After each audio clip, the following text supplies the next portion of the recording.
మీరు అన్ని రకాల హెల్త్ ఇష్యూస్కి 80 దగ్గర దగ్గర చెప్పారు. హెల్త్ ఇష్యూస్కి ఓన్లీ ఫుడ్ తోటే ట్రీట్ చేస్తుంటాము అని చెప్పి. డయాబెటీస్కి కూడా అలానేనా మేడం? డయాబెటీస్ వచ్చిన వాళ్ళు ఖచ్చితంగా లైఫ్ లాంగ్ మెడిసిన్ వాడాల్సిందే అని అంటుంటారు కదా, దానికి కూడా ఫుడ్ ద్వారా తగ్గించవచ్చు అంటారా? యాక్చువల్గా మనం చాలా అందరు చూసే వ్యూవర్స్ కూడా గమనించాల్సింది ఏంటంటే డయాబెటీస్ రావడానికి 2 ప్రధానమైన కారణాలు. ఒకటి ఫాల్టీ ఈటింగ్ హ్యాబిట్స్, సరైన ఆహారపు అలవాట్లు లేకపోవడం. ఓకే. 2 మనసులోను కలిగేటటువంటి భావాలని భావోద్వేగాలని మన శరీరం పైన ఇన్ఫ్లుయెన్స్ పెట్టేంతగా పెంచి పోషించుకోవడం, కంట్రోల్ చేసుకోవడానికి సరైన అవగాహన పెంచుకోకపోవడం. ఓకే. ఇవి 2 విషయాలు. అంటే ఒకప్పుడు స్ట్రెస్ అంటే ఏంటమ్మా, stress is a necessary evil of life. దాన్ని ఫ్లైట్ ఆర్ ఫైట్ ఇమోషన్ అనేవాళ్ళు. అంటే కొన్ని వేల సంవత్సరాల క్రితం ఈ శరీరం ఫస్ట్ టైం ఫామ్ అయినప్పుడు మనకు ఒకటే స్ట్రెస్ ఉండేది. అదేంటి, ఏదైనా యానిమల్ వచ్చి మనం చంపేసేది, లేదా మనం ఏదైనా యానిమల్ చంపి తినేసేవాళ్ళం. ఇదే స్ట్రెస్. ఇంతకు మించి ఇంకేం స్ట్రెస్ లేదు. ఆ స్ట్రెస్ సిచ్యువేషన్ వచ్చినప్పుడు ఏమయ్యేది, శరీరంలో ఉన్నటువంటి శక్తి అంతా చేతుల్లోకి కాళ్ళల్లోకి వచ్చేసేది. ఎందుకు, చేతులతో కొట్లాడాలి, కాళ్ళతో పరిగెత్తి పోవాలి. ఈ 2 మనకి కావాల్సినటువంటి సందర్భం ఉండేది. కానీ ఇప్పుడేంటి, జీవితంలో అందరూ లయన్స్ టైగర్లే. బాస్ ఒక లయన్ టైగరే, భార్య ఒక లయన్ టైగరే, భర్త కూడా లయన్ టైగరే, ఆఖరికి పనమ్మాయి కూడా లయన్ టైగరే. సో వీళ్ళందరూ కలిసి మనకి ఎన్నో రకాలైన స్ట్రెస్ క్రియేట్ చేస్తున్నారు. అయితే ఈ పరిస్థితుల్లో ఏమవుతుంది, ఎప్పుడైతే ఎనర్జీ చేతుల్లోకి కాళ్ళల్లోకి రావాలో శరీరం ఇంటెలిజెంట్గా ఏం చేస్తుంది, మిగతా అవసరం లేని సిస్టమ్స్ని షట్ డౌన్ చేస్తుంది, బంద్ చేస్తుంది. బంద్ చేసినప్పుడు ఏమవుతుంది, ఫస్ట్ సిస్టమ్ ఏంటి బంద్ అయ్యేది, డైజెస్టివ్ సిస్టమ్. అందుకనే స్ట్రెస్ఫుల్గా ఉన్నప్పుడు తిన్నది అరగదు, తిన్నది అరగదు, ఒక రకంగా మనకి డిఫరెంట్ గా ఉంటుంది. ఓకే, ఎందుకు అది క్లోజ్ అయిపోయింది. తర్వాత అది రిలాక్స్ అయిపోయి మళ్ళీ స్టార్ట్ అయినప్పుడు ఏంటి, మళ్ళీ అంటే డైజెషన్ ప్రాసెస్ కొద్దిగా ఆగి జరుగుతుంది అనమాట. It is not giving us proper ఇది. అండ్ ఇంకొకటి, డయాబెటీస్కి వచ్చేసరికి చాలా మంది ఓన్లీ 3 రకాల టెస్టులు చేసుకొని ఆ డయాబెటీస్ని హ్యాండిల్ చేయాలనుకుంటారు. అంటే for example fasting sugars, post lunch sugars, ఇప్పుడు HbA1c, ఈ 3 మాత్రమే చేసుకుని వాళ్ళు డయాబెటీస్ని కంట్రోల్ చేసుకోవడానికి రకరకాల మందులు తీసుకుని ముందుకు వెళ్తూ ఉంటారు. నేనేమంటానంటే ఏ జబ్బు మనకి వచ్చినా రూట్ కాజ్ తెలుసుకోవడం చాలా ఇంపార్టెంట్. నాకు డయాబెటీస్ ఎందుకు వచ్చింది, వై. సో మా దగ్గర మేము ట్రీట్మెంట్ చేసేటప్పుడు కూడా ఖచ్చితంగా రూట్ కాజ్ అనాలిసిస్ అని 13 రకాల బ్లడ్ టెస్టులు చేయిస్తాం to understand the inside of a person, లోపల ఏం జరుగుతోంది. చాలా మటుకు మనకి అవుట్వర్డ్గా మనకి సిమ్టమ్స్ తెలియవు. అవును ma'am, we don't feel it. వెళ్ళి చెక్ చేసుకుంటే కానీ మనకి తెలియదు. That is how it is. And ఈ డయాబెటీస్ వచ్చిన వాళ్ళు టైప్ 2 డయాబెటీసా, టైప్ 1 డయాబెటీసా, బేసిక్ వాళ్ళు తెలుసుకోవాల్సి ఉంటుంది మనకి. ఒకవేళ టైప్ 2 డయాబెటీస్ మనం మాట్లాడుకుంటే సి పెప్టైడ్ అని ఒక టెస్ట్ ఉంటుంది. సీరం ఫాస్టింగ్ సి పెప్టైడ్ అంటే ఏం భోజనం చేయకుండా సి పెప్టైడ్ టెస్ట్ చేసుకుని ఆ సి పెప్టైడ్ వాల్యూ మనకి ప్యాంక్రియాస్ ఎంత పనిచేస్తుంది, ప్యాంక్రియాస్ పని చేయకపోవడం మూలానే డయాబెటీస్ వస్తుంది. కాబట్టి ప్యాంక్రియాస్ పనితీరు ఏ విధంగా ఉంది, ఎంత ఇన్సులిన్ ప్రొడ్యూస్ చేయగలుగుతుంది అనేది ఎస్టిమేట్ చేయడము very very very very important. అది ఎప్పుడైతే మనం ఎస్టిమేట్ చేసుకుంటామో ప్యాంక్రియాస్ ప్రొడక్షన్ బాగానే ఉంది అనుకుంటే 100% మనకి డయాబెటీస్ రివర్సిబుల్ అవుతుంది. If you C peptide value is 1 and more, ఏది fasting C peptide value 1 and more ఉంటే కనుక 100% మనం ఆ డయాబెటీస్ని రివర్స్ చేసుకోగలము. కానీ 1 కంటే కిందకి వెళ్ళిపోతున్నప్పుడు, 5.5 కంటే కిందకి వెళ్ళిపోతున్నప్పుడు it is going towards type 1 diabetes అన్నమాట. ఈ టెస్ట్ చేయకుండా, ఈ నిర్ధారణ కాకుండా దాన్ని హ్యాండిల్ చేయడం అనేది నా ప్రకారము I feel it's a defective way of looking at it. Okay. And మనం అనుకుంటాం వైట్ రైస్ తినడం మూలాన, ఇంకోటి తినడం మూలాన, షుగర్ తినడం మూలాన. చాలా మంది నా క్లయింట్స్ వచ్చి చెప్తాను, నేను షుగరే తినట్లేదు మేడం, ఎప్పుడో మానేసాను, నోరు కట్టేసుకున్నాను, అయినా షుగర్ పెరిగిపోతుంది అని. సో మీరు ఏం తిన్నా అది షుగర్ కింద మారుతుంది, ఏం తిన్నా అది షుగర్ కింద మారుతుంది. అంటే మరి అన్ని తినడం మానేసేమా? చాలా మంది ఈ షుగర్ పేషెంట్స్ వీక్ అయిపోతారు. ఎందుకంటే భయపడిపోతారు, అమ్మో ఇది తిరిగితే షుగర్ పెరుగుతుంది, అది తింటే షుగర్ పెరుగుతుంది, అది తినకూడదు, ఇది తినకూడదు, అది మానేయండి, ఇది మానేయండి. అది కాదు, ఫస్ట్ లోపల ఏం లోపాలు ఉన్నాయో తెలుసుకోవాలి. ఓకే, లోపల ఏం లోపాలు ఉన్నాయో తెలుసుకోవాలి. వైటమిన్ డి లెవెల్స్ అన్ని ఉన్నాయో మనకు తెలియాలి. And there is direct and indirect relationship between vitamin D levels and diabetes. అది మనం ఖచ్చితంగా తెలుసుకోవాలి. B12 ఎంత ఉంది, దానికి దీనికి కనెక్షన్ ఏంటి? Yeah, vitamin C okay. దాని పరిస్థితి ఏంటి, దానికి డయాబెటీస్కి కనెక్షన్ ఏంటి? Lots of research is available. ఎంతసేపటికి మనము షుగర్ లెవెల్ని తగ్గించడం మీదనే ఫోకస్ చేయడం బదులుగా శరీరానికి కావాల్సిన శక్తిని, దానికి కావాల్సిన విటమిన్స్ని, దానికి కావాల్సిన మినరల్స్ని, దానికి కావాల్సిన ప్రతి పోరాడే వెపన్ని మనం ఇచ్చాము అనుకోమ్మా, అది డయాబెటీస్ని తన్ని బయటికి తరిమేస్తుంది. That's what it is. It's very simple అన్నమాట. కాబట్టి it is a lifestyle disorder. అది లైఫ్ స్టైల్ అంటేనే మనం పద్ధతులు సరైన నిద్ర లేదు, సరైన ఆహారం లేదు, తీసుకునే ఆహారం టైం ప్రకారం తీసుకోము, అవును, అండ్ విపరీతమైన స్ట్రెస్. ఈ స్ట్రెస్ని మేనేజ్ చేసుకునే దానికి కూడా మనము ఎటువంటి జాగ్రత్త తీసుకోము. అందుకే మా దగ్గరికి వచ్చినప్పుడు మేము ఏం చేస్తామంటే డయాబెటీస్ని మేము వెనక్కి తీసుకెళ్లే టైంలో, because I'm a psychosomatic healer, ఖచ్చితంగా మానసిక ఒత్తిడిని తగ్గించేటటువంటి ఆహారము, శారీరకమైనటువంటి అవసరాలు అంటే దాని vitamins and mineral balances support చేసేటటువంటివి పెట్టుకుంటూ వెళ్తాం. కాబట్టి ఓకే, ధనాధన్ షుగర్ లెవెల్స్ పడడం స్టార్ట్ అవుతాయండి. ఒకసారి షుగర్ లెవెల్స్ పడడం స్టార్ట్ అయితే మెడికేషన్ డోసేజ్ నెమ్మదిగా తగ్గించుకుంటూ వెళ్తాను. ఒకసారి అలా తగ్గించుకుంటూ వెళ్ళి 1 fine day ఆ మెడిసిన్ ఎత్తిపడేస్తాము. ఓకే, ఈ స్టేజ్ని రెమిషన్ స్టేజ్ అంటారు. Remission is purely temporary stage of health. Okay. So చాలా మందికి ప్రాబ్లం ఏమొస్తుందంటే తగ్గి నార్మల్ అవ్వగానే తగ్గిపోయిందే కదా, సో సింపుల్ అనేసి మళ్ళీ నెక్స్ట్ డే నుంచి అన్ని మొదలు పెడతారు. పైనుంచి ఒక కంప్లైంట్ చేస్తారు, ఏంటి మేడం ఇది మళ్ళీ తినగానే వచ్చేసింది. నువ్వు ఫస్ట్ తిన్నావు కాబట్టి ఇది వచ్చింది, ఫస్ట్ ఫాల్టీగా తిన్నావు కాబట్టి ఇది వచ్చింది, కరెక్ట్ చేసుకున్నావు కాబట్టి తగ్గిపోయింది, కరెక్ట్ చేసుకుని మళ్ళీ బ్యాక్ వెళ్ళావు కాబట్టి మళ్ళీ వస్తుంది. సో నేనేమంటానంటే ఒక రెమిషన్ స్టేజ్ రాగానే మనం తీసుకున్న జాగ్రత్తని కనీసం 1 సంవత్సర కాలం గనక మనం అలాగే మెయింటైన్ చేసుకోగలిగితే అది రివర్సల్ అయిపోతుంది. ఓకే, అది రివర్సల్ అయిపోతుంది. డయాబెటీస్ తగ్గించుకోవడానికి ఆడ మగ తేడా లేదు, వయస్సుతో తేడా లేదు, మీ డయాబెటీస్ వయస్సు కూడా తేడా లేదు. అది 20 ఏళ్ళ నుంచి ఉంది, 15 ఏళ్ళ నుంచి ఉంది, 30 ఏళ్ళ నుంచి ఉంది, నేను టాబ్లెట్లు వేసుకుంటున్నాను, ఇన్సులిన్ వేసుకుంటున్నాను, ఏ దాన్నైనా మనం వెనక్కి పట్టుకెళ్ళచ్చు. చిన్న పిల్లల్లో కూడా ఇప్పుడు చిన్న పిల్లల కండిషన్ డిఫరెంట్ అమ్మా. That is called type 1 diabetes. Okay, type 1 diabetes వచ్చినప్పుడు మనము again C peptide fasting post lunch 2 చేసుకుంటాము. సి పెప్టైడ్ వాల్యూ చాలా తక్కువ ఉంటుంది.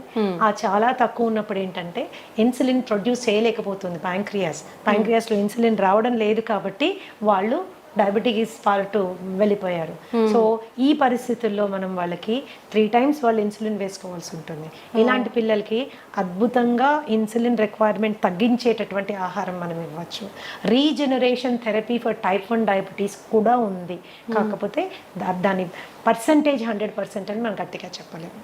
Okay, so regeneration therapy is also possible. అంటే టైప్ 1 నుంచి కూడా మనం కొద్దిగా వాళ్ళని బెటర్ టైప్ 2లోకి తీసుకెళ్లేటటువంటి సిపెప్టైడ్ని పెంచేటటువంటి ఫుడ్ కూడా ఉంది. But the success rate is about 40 to 50%. It is not around 100%. Many other contributing factors ఉన్నాయి కాబట్టి, చాలా కాంట్రిబ్యూటింగ్ ఫ్యాక్టర్స్ ఉన్నాయి కాబట్టి that is how it is.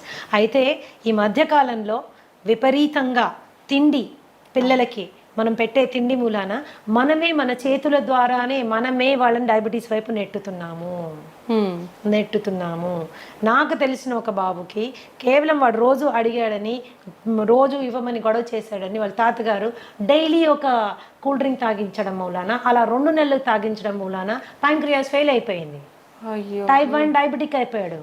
బిడ్డ ఓన్లీ 15 ఏళ్ళు. రాబోయే 60-70 ఏళ్ళు వాడు ఇన్సులిన్ వేసుకుంటానే మేనేజ్ చేయాలి. సో మన ప్రేమని రాంగ్ ఫుడ్స్ రూపంలో చూపించకూడదు. ఎప్పుడో నెలలో ఒకరోజు తాగాడు ఏం జరగదు, కానీ రోజు తాగితే వాడి రక్తనాళాలు తెరిచి విషం పోసినట్టే లెక్క. Junk food is like that. And రీసెంట్గా మా దగ్గర వచ్చిన ఒక బాబు, హీస్ 21 years old, అండ్ ఇంట్లో ఎవరికి డయాబెటీస్ లేదు. ఇంట్లోంచే బాక్స్ తీసుకెళ్తాడు, తల్లిదండ్రులు అన్నీ చేసి జాగ్రత్త చూసుకుంటాడు. అయినా రావడమే 500 షుగర్ వచ్చేసింది. ఏంటి అని ఎంత అడిగినా చెప్పలేదు. లేదు నేను ఏమి తిన్ను అని. తర్వాత ప్రత్యేకంగా పిలిచి అడిగితే రోజు ఒక షవర్మా తింటాడు. షవర్మా తినడం వల్ల షుగర్ ఫెయిల్ అయింది, డైజెస్టివ్ సిస్టమ్ ఫెయిల్ అయిపోయింది. మయోనీస్ లోపల ఉంటుంది, దాంట్లో పిచ్చి రిఫైన్డ్ ఆయిల్ వాడతారు. అందులో రోడ్ సైడ్ వాడే రిఫైన్డ్ ఆయిల్, అది ఎక్కడి నుంచి తెచ్చి వాడతారో, ఎన్నిసార్లు వాడిన నూనెతో చేస్తారో మనకి తెలియదు. అండ్ ఆ షవర్మా అండ్ ఇంకొకటి ఫ్రాంకీ చెప్పాడు నాకు, 2 చెప్పాడు. ఫ్రాంకీ మైదా రొట్టెలో మళ్ళీ కాల్చిన మాంసం అన్ని పెడతారు దాంట్లో. సో టేస్ట్ చాలా బాగుంటుంది, నేను కాదన్నాను. కానీ దాన్ని రోజు తినడం మూలాన దట్ ఈస్ అ కేస్. ఈ రోజు మేము ఎంతో స్ట్రగుల్ అవుతున్నాం. ఆ కేసుని టైప్ 1 అయిపోయాడు, ప్యాంక్రియాస్ ఫెయిల్ అయిపోయింది. That is how it is. So ఈ చిన్నవి ఫ్యాన్సీస్ మనం వాటిని సాటిస్ఫై చేయడము ఇంపార్టెంట్ అని ఎప్పుడు అనుకోకూడదు. ఫుడ్ విషయంలో ఇట్స్ రియల్లీ వెరీ ఇంపార్టెంట్. బయట మరి ఎందుకు బ్యాన్ చేయరు? వన్ ఆఫ్ ద స్టూడెంట్, ఒక చిన్న బాబు, ఎందుకు బ్యాన్ చేయరు ఈ కూల్ డ్రింక్ అని నన్ను అడిగాడు అనమాట. ఈ కూల్ డ్రింక్ మూల నాకు డయాబెటీస్ వచ్చింది కదా, దీన్ని ఎందుకు గవర్నమెంట్ బ్యాన్ చేయరు అంటే అది మన ఏరియా ఆఫ్ వర్క్ కాదు. ఏదైనా కూడా ఆహారం అనేది మితంగా తీసుకుంటే ఔషధంలా పనిచేస్తుంది, అమితంగా తీసుకుంటే విషమై మన ప్రాణాన్ని కబళిస్తుంది. Decision is in our hands. ఒకళ్ళు చెప్తే వచ్చేది కాదు, ఆ నిర్ణయం మనం తీసుకోవాలి. మన బిడ్డలు కూడా అటువంటి చక్కటి విచక్షణ జ్ఞానంతో ముందుకెళ్ళాలంటే ఆ అవగాహన మనం కల్పించాలి. It's very important. అవును మ్యామ్, నిజంగా. మ్యామ్, మన గట్ ఫ్రీగా ఉండేటట్టుగా చూసుకుంటే మనకు చాలా రకాల ఆరోగ్య సమస్యలు రాకుండా ఉంటాయని చెప్తూ ఉంటారు. నిజంగా గట్ ఫ్రీగా ఉండాలంటే ఎటువంటి ఆహార పదార్థాలు తీసుకోవాలి? Gut is a very big subject అమ్మా. I will tell you, it's a very big subject. గట్లో మనకు ఉండేటటువంటి 4300 రకాలైన సూక్ష్మ క్రిములు ఎప్పుడు కూడా మంచివి చెడ్డవి ఒక బ్యాలెన్స్లో ఉండాలి. ఆ బ్యాలెన్స్ అవుట్ అయితే గట్ డిస్బయోసిస్ అంటారు. ఓకే, అండ్ ఈ గట్కి బ్రెయిన్కి ఉన్న యాక్సెస్ డిస్టర్బ్ అవుతుంది. Brain is the coordinator for the entire body and gut controls the brain. Brain మన శరీరాన్ని ఆపరేషన్స్ని కంట్రోల్ చేస్తే మన గట్ మన బ్రెయిన్ని కంట్రోల్ చేస్తుంది. Okay, that is very very important. అప్పుడు మనం దాన్ని ఎంత హెల్తీగా ఉంచాలి? సో మనం తినే ఆహారము చెడు బ్యాక్టీరియాని చంపే విధంగా ఉండాలి, మంచి క్రిముల్ని పెంచే విధంగా ఉండాలి. సో దాని ఆహారం యొక్క ప్రధాన లక్షణం ఏంటంటే మంచి బ్యాక్టీరియాని పెంచుతూ చెడు బ్యాక్టీరియాని చంపుతూ ఉన్నటువంటి ఆహారం తీసుకుంటే సహజంగా అది చాలా తేలికగా అరిగిపోతుంది, తిన్నది కంప్లీట్గా డైజెస్ట్ అవుతుంది, అండ్ టైంకి రెపరెప ఆకలేస్తుంది, పడుకుంటే నిద్ర వస్తుంది, పొద్దున్న నుంచి రాత్రి ఒక చక్కటి మూడ్లో ఉంటాము, మంచి ఎనర్జీతో ఉంటాము. This is because our gut is happy. So all the మనం తీసుకునే ఫుడ్స్ ఏవేవైతే చెడు బ్యాక్టీరియల్ గ్రోత్కి ప్రమోట్ చేస్తాయో అవి చాలా హ్యావక్ క్రియేట్ చేస్తాయి మన పొట్టలో. సో బ్లోటింగ్, బెల్చింగ్, ఇండైజెషన్, తర్వాత కాన్స్టిపేషన్ మూలాన పైల్స్, హెమరాయిడ్స్, లేకపోతే వెరీ హార్డ్ స్టూల్ రావడము, ఇవన్నీ ఏం చేస్తాయంటే మనకి డైజెషన్ అంటే తినాలంటే భయపడే వాళ్ళు చాలా మంది ఉంటారు. పైగా హెల్త్ కరెక్ట్ అంటే హైజీన్ కరెక్ట్గా ఫాలో కాకపోతే హెచ్ పైలోరీ లాంటి బ్యాక్టీరియల్ ఇన్ఫెక్షన్స్ వస్తే జీవితాంతం మనం ఆ మందులు వేసుకుంటూ ఉంటారు. మేమైతే డయట్ ద్వారా హెచ్ పైలోరీ కానీ, ఐబిఎస్ కానీ, ఐబిడి కానీ చాలా సమర్థవంతంగా హ్యాండిల్ చేసే బ్రహ్మాండమైన ఫుడ్స్ ఉన్నాయమ్మా. అది ఎవరు బయట కొనుక్కోక్కర్లేదు. మీ ఫుడ్ మీరు ఇంట్లో చక్కగా చేసుకోవచ్చు, శుభ్రంగా తినచ్చు, సంతోషంగా ఉండొచ్చు. This is how it is. కేవలం మందుల ద్వారా ఎంత సక్సెస్ మీరు వస్తుందో దానికి డబుల్ సక్సెస్ ఆహారం ద్వారా వస్తుందమ్మా. డబుల్ సక్సెస్ ఆహారం ద్వారా వస్తుంది. సో గట్ని ఇప్పుడు కూడా ఆరోగ్యంగా ఉంచుకోవాలి. చక్కటి పీచు పదార్థాలు ఉండేటటువంటి వెజిటబుల్స్ అండ్ ఫ్రూట్స్ మనం తీసుకోవాలి. చాలా మందికి ఏంటి అంటే వెజిటేరియన్స్ అయిపోండి, మీట్ మానేయండి అని చెప్తారు. చికెన్ మటన్ తినబాకండి, పొట్టంతా గడబడైపోతుంది, వేస్ట్ అని. నేనేం చెప్తానంటే ఆహారపు అలవాట్లు మనసుకి బాగా నచ్చిన ఫుడ్ని టక్కని మానేస్తే ఆత్మారాముడు బాధపడతాడు. ఎక్కడో ఫీల్ అవుతాం మనం, ఏంటి లైఫ్, ఏమి తినలేము, నాకు నచ్చిన చికెన్ తినలేకపోతున్నాను, నాకు నచ్చింది అది తినలేకపోతున్నాను, ఏంటి ఇట్లా, అసలు లైఫ్ బేసిక్ ఫుడ్స్ అవి. అప్పుడు ఏంటంటే they are upset about it. When they are upset nothing can be set. When you're upset nothing can be set అని, అంతా డిస్టర్బ్డ్ గానే ఉంటుంది. సో చికెన్, మటన్ లాంటివి తినేటప్పుడు కూడా దాని కాంబినేషన్స్ మంచి ఫైబర్ ఫుడ్ తో కాంబినేషన్ చేసుకుని మీరు తిన్నప్పుడు ఎటువంటి ఇబ్బంది రాదు, ఈజీగా డైజెస్ట్ అవుతుందని. So easy digestion is very important. Easy digestion అంటే ఓన్లీ పెరగన్నం కాదండి, you can eat everything in life. So మంచి వెజిటబుల్స్, ఎగ్స్, పెరుగు, తర్వాత you can have all these things అనమాట. అండ్ పీచు పదార్థం అనగానే అన్నీ ఏవో పిల్లలకి గ్రీన్ ఆకులు చూడగానే చిరాకు వస్తుంది, నేను ఇప్పుడు ఈ గడ్డి తినాలా అని. సో అలా కాదు, so you can go for everything, all kinds of కాంబినేషన్స్లో మనం వెళ్ళొచ్చు. అలాగే మనకి రాజ్మా ఆర్ మన కాబులి చనా, బొబ్బర్లు, ఇలాంటివన్నీ మనకి చాలా మంచి ప్రోటీన్ ప్లస్ మంచి ఫైబర్తో వస్తుంది. అది తిన్నప్పుడు ఏంటంటే మనకి గట్ సెట్ అవుతుంది. దెర్ ఈస్ ఎ వే అండి, 8 to 12 వీక్స్లో సెట్ చేసేస్తాం గట్ విత్ ఫుడ్ ఓన్లీ. అది ఎంత సీరియస్ ఇష్యూ అయినా. కాబట్టి నేనేం చెప్తున్నానంటే చక్కటి ఆహారాన్ని ఎన్నుకోండి. హోమ్ మేడ్ ఫుడ్కి 90% ఇంపార్టెన్స్ ఇవ్వండి. పార్టీలు ఇంట్లో హోస్ట్ చేయండి. మనం కావాల్సిన డ్రింక్స్ కానీ ఏదైనా కూల్ డ్రింక్స్ అట్లాంటివి కూడా ఇంట్లో చాలా చేసుకోవచ్చు. డెజర్ట్స్ అంటారా, బ్రహ్మాండమైన స్వీట్లు హెల్దీగా చేసుకోవచ్చు. ఓకే, బ్రహ్మాండంగా. జీవితంలో ఏది వదులుకోవాల్సిన అవసరం లేదు. Enjoyment in a right way చేసుకుంటే నీ గట్ని నువ్వు gut is the starting point for all diseases. దాదాపుగా 200 రకాలైనటువంటి జబ్బులు ఇక్కడి నుంచి స్టార్ట్ అవుతాయి. సో దీన్ని జాగ్రత్త పెట్టుకోవడం మనకి చాలా ఇంపార్టెంట్. ఏం ఫుడ్స్ ఉన్నాయి, ఎలా తినాలి, that is how it is.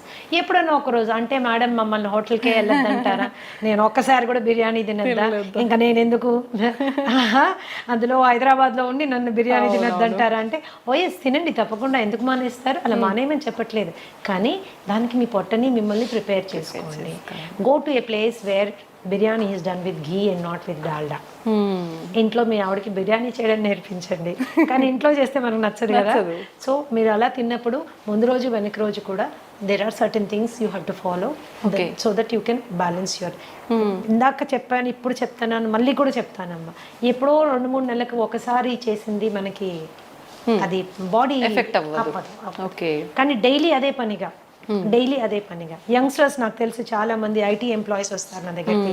ఏంటమ్మా ఎవరు వంట చేస్తారంటే స్విగ్గీ పేరు జొమాటో పేరు చెప్తాను. So everyday it is and online food. And కాబట్టి ఏమవుతుందంటే అది కన్వీనియన్సే కానీ కంఫర్ట్ కాదు, హెల్త్ అంతకంటే కాదు. Very definitely expensive. కాబట్టి కొద్దిగా వంట చేసుకోవడం అనేది ఇప్పుడు అవుట్ ఆఫ్ ఫ్యాషన్ అయిపోయింది మా. ఆ ఫ్యాషన్ మళ్ళీ మనం క్రియేట్ చేయాలి. దట్ ఈస్ రియల్లీ ఇంపార్టెంట్ అన్నమాట. ఎందుకంటే వంట అనేది కేవలం హెల్త్ ఒక్కటే ఇవ్వదు, మనుషుల మధ్యలో అనుబంధాలు, బంధాలు, ప్రేమలు అన్ని పెరుగుతాయి. ఈ రోజు కూడా నీకు మీ అమ్మ చేసే ఆ పలానా వంట అని ఎందుకు గుర్తుంటుంది అంటే ఇంగ్రీడియంట్స్ అన్ని సేమే, ఆమె ప్రేమ అందులో ఉంటుంది. అంత ప్రేమగా చేసి నీకు నోట్లో పెడుతుంది, నువ్వు వదిలినప్పుడు నీకు అది కావాలని అడుగుతుంది. అవన్నీ బంధాలు పెంచుతాయి. స్విగ్గీ జొమాటోలో తెప్పించి పెడితే it won't create a feeling, it won't create a relationship. లేని రోగాలు తీసుకొచ్చిస్తున్నట్టే మ్యామ్. ఇంకా ప్రేమ అంటే ఇంగ్రీడియంట్స్ మనకు తెలియదు. టేస్టీగా ఉండొచ్చు, నేను అసలు కాదన్నా, డెఫినెట్ గా టేస్టీగా ఉండొచ్చు, బట్ ఇంగ్రీడియంట్ మీద మనకి కంట్రోల్ లేదు. So that is how it is. Ma'am food ఎలా చేస్తున్నాము, ఏం తింటున్నాము, ఇది ఒక ఎత్తు అయితే ఏ టైంకి తింటున్నాం అనేది కూడా ఇంకొకటి. దాని గురించి చెప్పండి మ్యామ్. ఒకటి మా ఏ టైంకి తింటున్నామో, ఎన్నిసార్లు తింటున్నామో, these are 2 very important things everybody should understand. So research ఈరోజు there is loads of research ఏం చెప్తుంది అంటే snacking is the worst habit. పొద్దున్న బ్రేక్ఫాస్ట్ తిన్నాము, మధ్యాహ్నం లంచ్ తిన్నాము, రాత్రికి డిన్నర్ తిన్నాము, ఇది ఎప్పుడు మనకి ట్రబుల్ క్రియేట్ చేయదు. పొద్దున బ్రేక్ఫాస్ట్ తిన్నాము, మధ్యలో టీ అండ్ స్నాక్స్ తిన్నాము, మధ్యాహ్నం మళ్ళీ లంచ్ తిన్నాము, 4 గంటలకు సమోసా తిన్నాము, 5 గంటలకు కాఫీ తాగాము, 6 గంటలకు టీ తాగాము, 7 గంటలకు 7:30కి వెళ్ళి మళ్ళీ డిన్నర్ తిన్నాము, రాత్రి 12ంటికి పడుకునేటప్పుడు స్విగ్గీలో ఏదో ఒకటి తెప్పించుకుని తిన్నాము. This is going to cost trouble. This leads to obesity. Extra calories మూలన వెయిట్ పుట్ ఆన్ అవ్వడం స్టార్ట్ అవుతుంది. వెయిట్ ఒకసారి పుట్ ఆన్ అయ్యారంటే ఒబేసిటీ అనేది ఏంటంటే ప్రపంచంలో అన్ని కండిషన్స్ కంటే అతి దారుణమైన పరిస్థితి. కొన్ని millions of people are dying because of obesity, అధిక బరువు మూలాన. Okay, so this is very important. ఏ రోజైనా ఇప్పుడు మీరు ఆ మధ్యలో తినే స్నాక్స్ని కట్ చేయండి, న్యాచురల్గా స్లిమ్గా అవ్వడం స్టార్ట్ అవుతారు, ఫేస్ కాంతివంతంగా అవుతుంది. Snacks will do a lot of. ఒకవేళ స్నాక్ తినవలసిన అవసరం వస్తే హెల్తీ ఆప్షన్ చెక్ చేసుకోండి, హెల్తీ ఆప్షన్ తీసుకోండి. ఎప్పుడైతే మీరు బాగా డీప్ ఫ్రైడ్ మైదాతో చేసినటువంటి సమోసాస్, కచోరీస్ ఇలాంటివి తిన్నారనుకోండి, తిన్న 10 నిమిషాల లోపల సివియర్ డిహైడ్రేషన్ అవుతుంది. దాహం వేస్తుంది. ఆ దాహం వేయగానే మనం ఏం చేస్తాం, కూల్ డ్రింక్ తాగుతాం. ఈ కూల్ డ్రింక్ తాగితే ఏమవుతుంది, బొచ్చడంత sugar will go in to your blood stream, there is a spurt, sudden గా రేజ్ అవుతుంది, అవసరం లేని క్యాలరీస్ అన్ని. ఆ టైంకి మీరు టెంపరీగా ఎగ్జైటెడ్గా ఉంటారు. తర్వాత ఏమవుతుంది, 15 నిమిషాల లోపల ఈ రైజ్ అయింది టక్ అని పడిపోతుంది. It causes irritation, anxiety and depression. Okay, it is a cycle అనమాట. ఇది మన ఆలోచన విధానాన్ని, ఆహారపు అలవాట్లని, శరీర ఆరోగ్యాన్ని మొత్తంగా డిస్టర్బ్ చేసి పడేస్తున్నాను. సో ఆ టైంలో మీరు ఏదైనా హెల్దీ తీసుకోండి, ఫ్రూట్ తినడం అలవాటు చేసుకోండి. ఆకలి వేస్తుంది కదా, ఒక అరటిపండు తినండి, ఒక ఆపిల్ తినండి, దాంతోపాటు సీడ్స్ నట్స్ ఒక డబ్బాలో వేసుకొని పెట్టుకోండి, ఒక గ్రీన్ టీ పెట్టుకోండి, ఒక 3-4 స్పూన్లు నట్లు సీడ్లు తిని చక్కగా ఒక గ్రీన్ టీ తాగండి. కడుపులో ఫిల్లింగ్గా ఉంటుంది, హ్యాపీగా ఉంటుంది, హెల్దీ కూడా. అలాగే there are so many fillers. ఇప్పుడు మీ ఫూల్ మఖానా కానీ, మురమురాలు కానీ, అట్టుకులు కానీ, వీటితో ఎన్నో రకాలైనటువంటి హెల్దీ గ్యాసెస్ రాకుండా ఉండేటటువంటి చేసుకోవచ్చు. మరీ ఆకలి వేస్తుంది అనుకున్నప్పుడు తినచ్చు, అట్లాంటి నో ప్రాబ్లమ్ అబౌట్ ఇట్. కానీ ఆ టెంపరీగా రోడ్ మీద దొరికే బజ్జీలు, పునుగులు అండ్ యూనో సమోసాలు, వాడెవర్ అన్నీ దొరుకుతాయి, అది మాత్రము స్కిప్ చేయాలి. చాలా ఘోరం అది. With due respect to all those people, అది మనకి పడినప్పుడు దాన్ని వదిలేసుకోవడం ఉత్తమమైన విషయం ఇంకొకటి లేదు. And night 7:30 to 8 o'clock is the best time to have your dinner. ఎప్పుడు గుర్తుంచుకోండి, పడుకునే టైంకి, భోజనం చేసిన టైంకి మధ్యలో 3 గంటల వ్యవధి ఉండాలి. మీరు 7 గంటలకల్లా తిన్నారనుకోండి 10కి పడుకోవచ్చు. ఓకే, 8కి తిన్నారనుకోండి ఆఫీషియల్గా మీరు 11కి పడుకోవాలి. అవును. 9కి తిన్నారనుకోండి 12. ఏమవుతుంది, డైజెషన్ మొత్తం డిస్టర్బ్ అవుతుంది, యువర్ స్లీప్ సైకిల్ డిస్టర్బ్ అవుతుంది. ఇలా జరగడానికి వీల్లేదు. You have to remember that. And quantity ఎంత ఏంటి అనేది కూడా మనకి ఎంత అవసరం. ఒకటే క్వాంటిటీ, ఒకటే రకమైన ఫుడ్ తినే అలవాటు చాలా మందికి ఉంటుంది. కూర నచ్చితే స్టార్టింగ్ నుంచి ఎండింగ్ వరకు అదే కూర, ఇంకొకటి ఏదో నచ్చితే అటు నుంచి అదే కూర.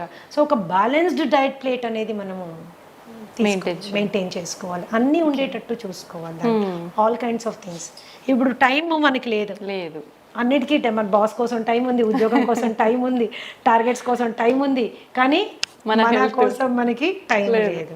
సో ఈ థాట్ ప్రాసెస్లో కూడా కొద్దిగా మనం మార్పు తెచ్చుకోవాలి. యంగ్స్టర్స్ మరి ముఖ్యంగా ఏంటంటే మంచి తెలివితేటలతో ముందుకెళ్తున్నారు, పెద్ద పెద్ద ఉద్యోగాలు చేస్తున్నారు, లక్షల్లో సంపాదిస్తున్నారు, కానీ వాళ్ళ శరీరం గురించి వాళ్ళు పట్టించుకోవడానికి వాళ్ళకి టైం ఉండడం లేదు. దాన్ని ఎలా అయినా అకామిడేట్ చేసుకోవాలి. బ్రేక్ఫాస్ట్ కూడా సాధ్యమైనంత త్వరగా, మీల్కి మధ్యలో 3 గంటల గ్యాప్ ఉండాలి.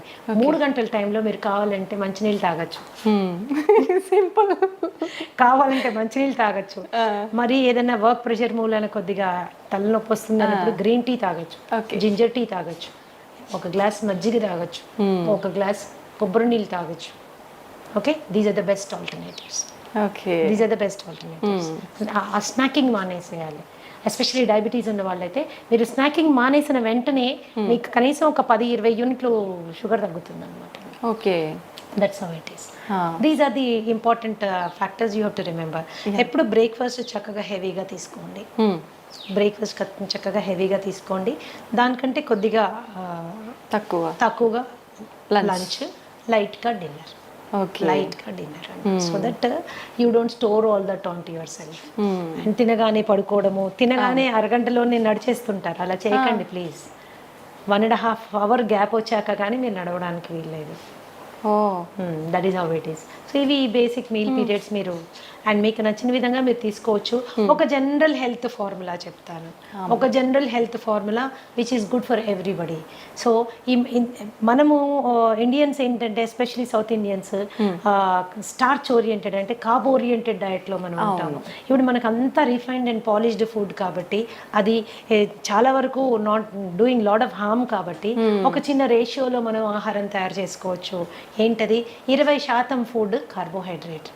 మీరు అందులో అన్నం తింటారో, ఒక పులక తింటారో, లేకపోతే ఒక జొన్న రొట్టె తింటారో, మీరు ఏం తింటారో ఒక 20% నుంచి 25% వరకు కార్బ్స్ వచ్చేటట్టు తినండి. అలాగే 30 నుంచి 35% వరకు please go for protein. Okay, గుడ్లు, పన్నీరు, తోఫు, చికెన్, తర్వాత మటన్ కూడా తీసుకోవచ్చు. మనం అంటే ఎవ్రీడే కాదు, జనరల్గా చెప్తున్నాను, అన్నీ ఇలా మీరు తీసుకోవచ్చు.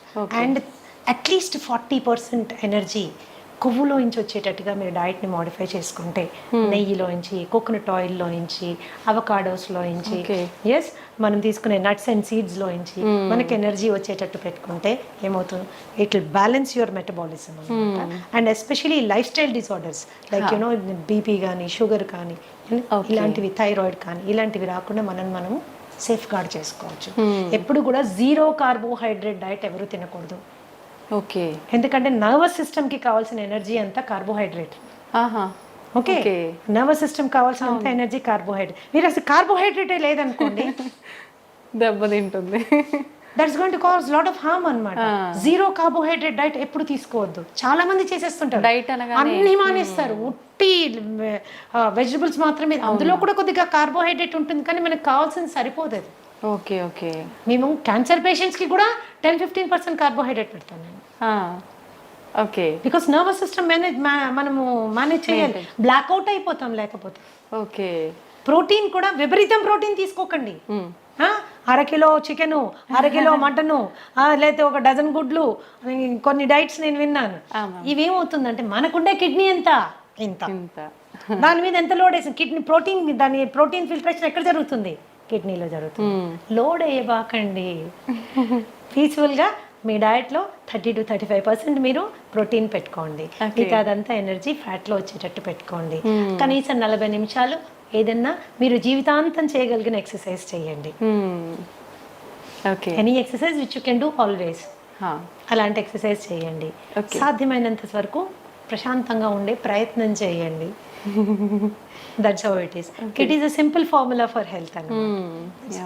ఓకే, నిజంగా చాలా సంతోషం మ్యామ్. ప్రతి ఒక్కరికి కూడా మనము ఫుడ్ చేంజ్ చేసుకొని ఒక బ్యాలెన్స్ డైట్ మెయింటైన్ చేస్తే హెల్తీగా ఉంటాము అనే ఐడియా ఉంటుంది. బట్ అసలు ఏం తీసుకోవాలి, ఎలా తీసుకోవాలి, ఎంత మోతాదులో తీసుకోవాలి, ఇది ఒక పెద్ద సమస్య మ్యామ్. నిజంగా మీరు ఎంత క్లియర్గా, అంటే ఎంత మాకు వద్దు అనుకునే వాళ్ళు కూడా కూర్చొని విని బ్యాలెన్స్ అది ఫాలో అయ్యే విధంగా చెప్తారు మ్యామ్. చేసుకోవాలి.